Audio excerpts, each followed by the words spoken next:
Nikki, please go ahead. Thank you very much, Nina, and thank you very much, Lori. My name is Niki Ashton. I'm the Member of Parliament for Churchill, Keewatinook Aski, and I'm honored to join you today with a video message from my colleague MP Lori Idlout and my friend and NDP candidate, Laura Meyer, the NDP candidate for Sault Ste. Marie Algoma. Today, I want to talk to you more about Mark Carney. A lot of Northern and Indigenous people are wondering who Mark Carney is. Who Mark Carney really is. What is clear is the following. We know Mark Carney doesn't want Canadians to know about his business involvements. He doesn't want us to know about his record and the record of his company. And let's recap what we've learned in the last couple of weeks. Brookfield, a company that was named by the Centre for International Corporate Tax Accountability and Research, was named Canada's top tax avoider to the tune of billions of dollars. These are billions of dollars that could have gone to building and strengthening Northern and Indigenous communities. But now let's also look at his time as vice chair, responsible for environmental, social, and governance at Brookfield, and how he treated Indigenous communities. While Carney was pretending to work on making the world a more sustainable place as vice chair of environmental social governance at Brookfield, the reality was very different. Under Carney's environmental leadership, Brookfield trampled on First Nations rights and fought them in court every step of the way. Nothing could be more clear than what Mississauga First Nation has had to deal with. Privatization, backdoor deregulation, fighting for their rights. When Ontario privatized and deregulated the dams in their territory, Mark Carney's company Brookfield took them over. It's been a battle ever since for the First Nation to have their rights respected. It got to the point where the First Nation had to go to court to assert their Indigenous rights. So what was the response of Mark Carney and his company? To fight them in court. Mississauga First Nation lawyers summed it up best when they said, quote, they had been cut to its knees by its project. Internationally, whether it's First Nations in Maine, in the United States, or Indigenous peoples in Brazil, this is a company funding initiatives impacting the traditional lands of Indigenous peoples and the environment. Turns out Carney's definition of investing in green energy includes violating Indigenous water rights and steamrolling First Nations. At a time when Canadians need leaders to have their backs, Mark Carney's refusal to be transparent about his assets and conflicts of interest raised a lot of concerns. In 1 week, in January alone, both the Brookfield CEO and the chairperson of the Brookfield Partners Foundation made the maximum donation to Carney's campaign for Liberal leadership. Canadians deserve to know what Mark Carney is hiding and who Mark Carney is working for. And just today, Mark Carney announced that he is canceling the proposed capital gains tax increase, a tax that benefits millionaires. Canadians want to know, is this the reward for rich CEOs donating to his campaign and supporting his leadership?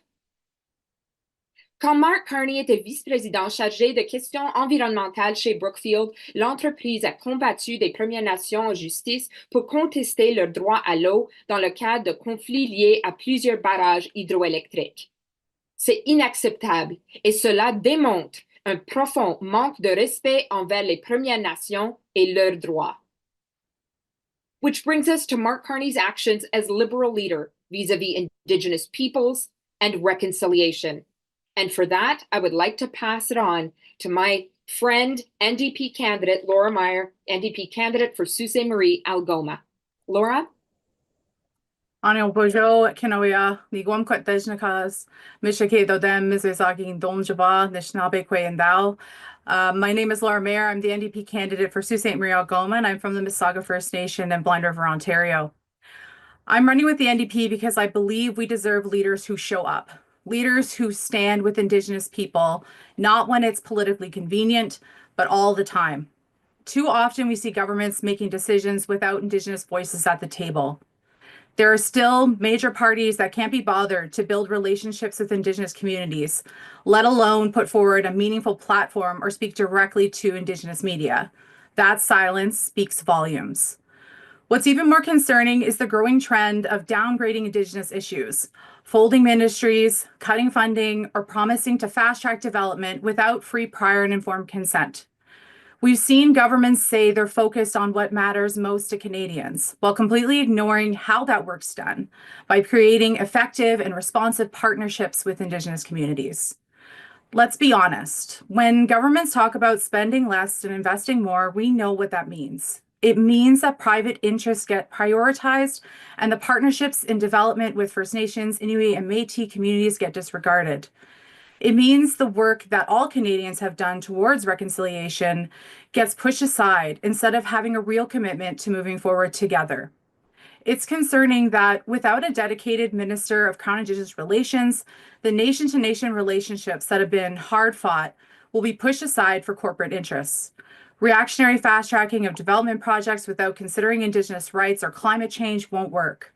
New Democrats believe that reconciliation is not optional. It's not just a line in a speech, it's a responsibility. It means real partnerships, real infrastructure, real nation-to-nation relationships. And New Democrats know that everyone needs to be at the table to get the work done.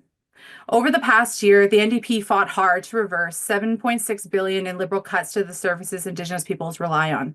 We did that by showing up, staying grounded in community, and refusing to let the federal government walk away from its obligations. We don't wait for permission to do what's right. We fight for it. That's the difference. That's what New Democrats are here to do. And thank you so much, Nikki, for inviting me to be part of this event. I'm looking forward to be a new Ricky candidate in Sault Ste. Marie, Algoma, and happy to make this relationship with you. Thank you so much, Laura. Laura Mayer, the NDP candidate for Sault Ste. Marie, Algoma.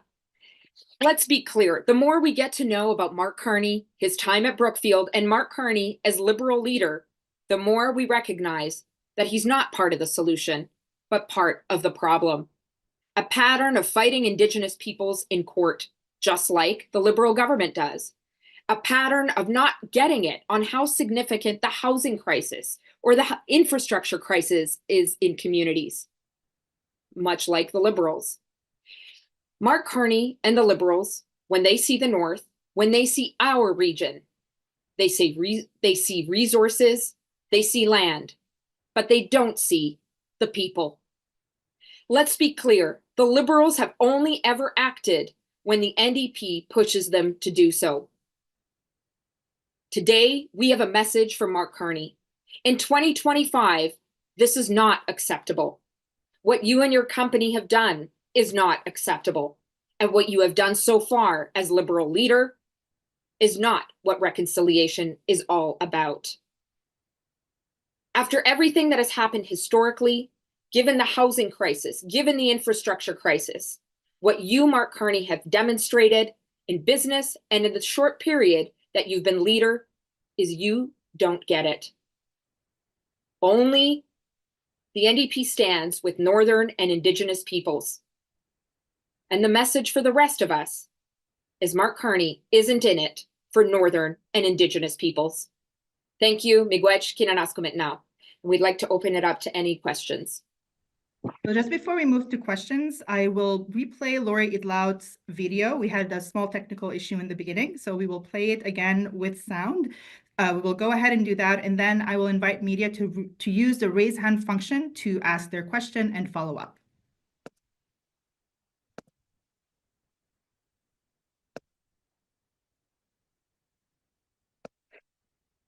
Hello, my name is Lori Idlout. I'm the Member of Parliament for Nunavut, joining you from the beautiful community of Tukitupjoak. I'm sorry I couldn't join you as originally planned. I'm joining you by giving you this recording to share my thoughts about Mark Carney and the Liberals as they seek a third term as a Liberal government. One thing is very clear to me, they don't get it. They don't care about Indigenous peoples. They don't care about protecting Indigenous peoples' lands, and they don't care to invest in the Arctic, invest in Indigenous peoples' infrastructure. There's a huge infrastructure deficit, and we have not heard what this Liberal government will do to make changes. All we're seeing are repeated announcements that were promised, that were broken repeatedly, and still happening at the same time.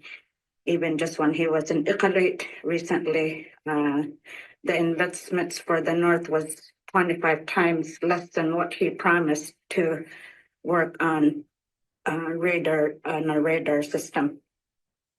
Whereas with the NDP, we would invest in Nunavut mill in Northerners so that they can be engaged in Arctic security, Arctic sovereignty. These are just some small examples of the Liberal failures that we're going to continue to see. They may have a new leader, but it will be the same party that continues to break promises. So I do hope that you take this seriously as you consider who you're going to vote for. We will now go to questions from media. Please use the raise hand function to ask your question and follow up. We'll go ahead and start with Brett Forrester with the CBC. Please go ahead. Hello, Brett here with CBC Indigenous in Ottawa. This lawsuit by Mississauga First Nation involves a second-tier subsidiary of Brookfield, so it's essentially a grandchild company of Carney's firm. Why do you feel it's fair to pin this on him personally, given the apparent distance between Brookfield and the company involved in this lawsuit? Hello, Brett. Thanks for joining us. So I'd say right at the outset, I mean, Mark Carney was in a leadership role at Brookfield, and the buck stops with the leader. You know, I think what we've seen in recent weeks that there's a lot of questions about his time at Brookfield, and we have virtually no answers, both in terms of his investments, but also in terms of the projects he's involved with, including possible conflicts of interest with respect to his role at this time. But I think what we've seen, and Laura Mayer alluded to this, is you know, this Mark Carney didn't have an Indigenous platform. Mark Carney refused to engage with APTN during the leadership, the only Liberal leadership candidate to do so. We know that Mark Carney got rid of Crown Indigenous Relations as a standalone ministry and folded it into the Department of Justice, which is, of course, the department that fights First Nations. And his slogan, "Spend less, invest more," as Ms. Mayer pointed out, is not code. It's a clear indication that Indigenous and Northern communities are on the chopping block. And of course, as MP Lori Idlout pointed out, you know, the announcements in Nunavut were recycled announcements that had already been brought forward by the Liberal government. Announcements that we'd also pushed for, but also announcements that pale in comparison to the radar announcement that he made for Nunavut. Instead of investing in Nunavut, instead of investing in Northern and Indigenous communities the way it's needed, given the infrastructure crisis, given the housing crisis, he's choosing to do you know, do something else with that money, like investing in radar, like canceling the capital gains increase. But really, we think that it's very clear questions need to be asked about Carney's time at Brookfield in a leadership role. The buck stops with him, and you know, and the fact that a First Nation here in Canada had to go to court to fight obviously the Ontario government and Brookfield based on the duty to consult, based on Indigenous rights, is deeply problematic in terms of Carney's track record as leader. You know, he's somebody who we have to be clear, he can't hide behind corporate structures. This was Mark Carney's company, and Mark Carney was in senior leadership. I would say, in terms of more details, in terms of the case and the First Nations experience, we acknowledge that Chief Niganab of Mississauga First Nation is the main spokesperson. Yeah. And as a follow-up, you mentioned a pattern of these sorts of incidents impacting First Nations, but I only heard one example. So what else is there? What other examples are there? Well, in terms of there seems to be a story with hydroelectric dams. We know that there is a First Nation in Maine in the United States that has pushed back on Brookfield for very similar reasons, with a fair bit of support from the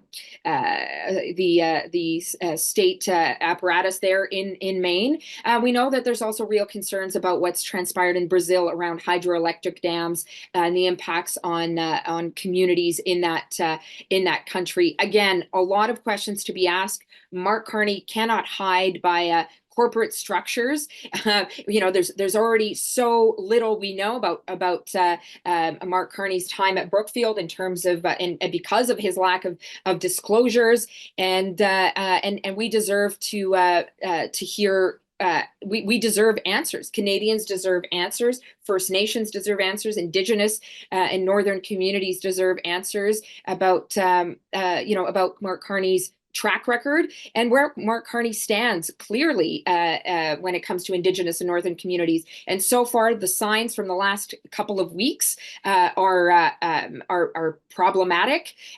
Canada has moved very far when it comes to the recognition that as Laura pointed out, Canada has a responsibility when it comes to reconciliation, and we're not seeing that reflected in Mark Carney's leadership, and we're obviously seeing that was in many ways not the case during his time at Brookfield. And I just want to add internationally, I mean, the stories out of Brazil involve clear cutting forests, devastating impacts in terms of the environment there. These are all questions that I think are point to a problematic approach from Mark Carney and his company, and that deserve to be investigated now that he's leading our country. One last call for questions. Please use the raise hand function to ask your question and follow up. I see no more questions, so this concludes our press conference. Ceci conclut notre conférence de presse. I will give it back to you, Niki, for closing. Well, thank you very much, Nina, and thank you so much, Laura, Mayor. Thank you to Lori Idlout for joining us, and for the journalists who have joined us today. Our message today here is clear. Mark Carney isn't in it for Northern and Indigenous peoples. Only the NDP stands with Northern and Indigenous peoples. We are proud of what we fought for. There is much more to fight for, but what we need right now is a real leadership committed to Indigenous justice, committed to making a difference in the lives of Northern and Indigenous peoples, committed to reconciliation. It's not what we're seeing from Mark Carney. It's not what we've seen in many ways from Liberals in the past, but certainly it's what Indigenous peoples, what Northern peoples deserve going forward. Thank you very much. Merci.